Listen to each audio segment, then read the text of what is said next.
Good morning. Today is the fourth Sunday of Easter, and we continue to celebrate that Jesus Christ died and then rose. And as we read from the Bible this Sunday, especially that emphasis, that idea that Jesus truly died, but also rose. Today we often call it Good Shepherd Sunday because the gospel today is Jesus saying, I am the Good Shepherd.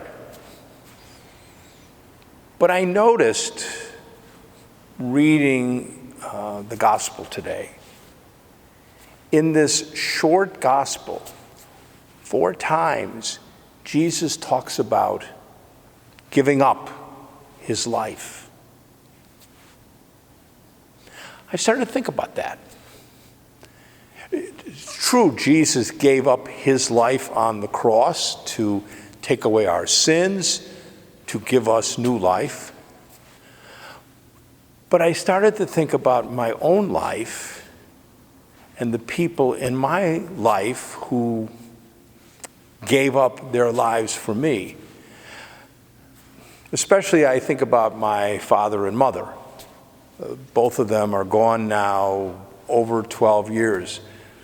Honestly, I think about my parents every day of my life. I think about everything they did, everything they taught me, their example. But reading the gospel, I thought,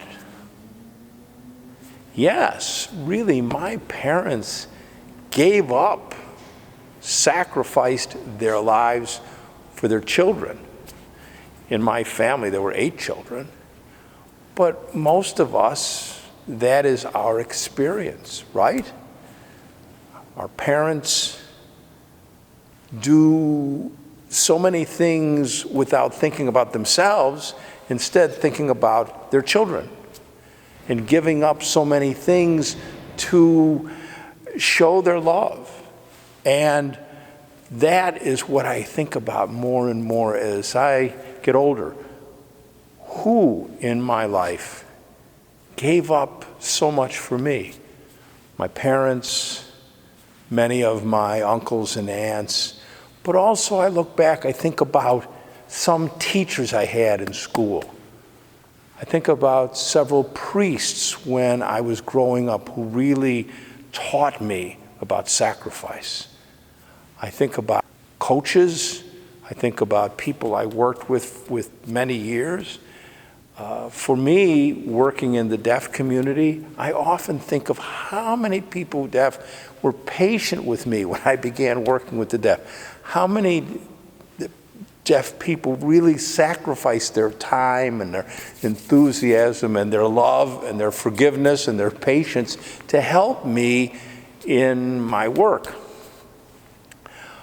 But thinking about that and thinking about people giving up their lives, we have a wonderful example in family life, and that is St. Rita.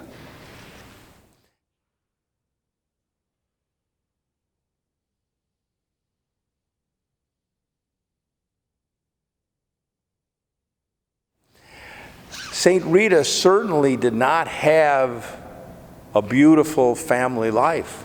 In her family, there was murder, there was revenge, there was hatred, there was anger. But St. Rita herself did everything possible. She really gave up her own needs and wants to heal, to make her family a place not of hatred, but a place of love. And so today, as we think about the gift of Jesus, giving up his life for us, we need to stop and think about how many people in our own lives made a similar sacrifice, giving up their needs, giving up their desires, their wants for you and me.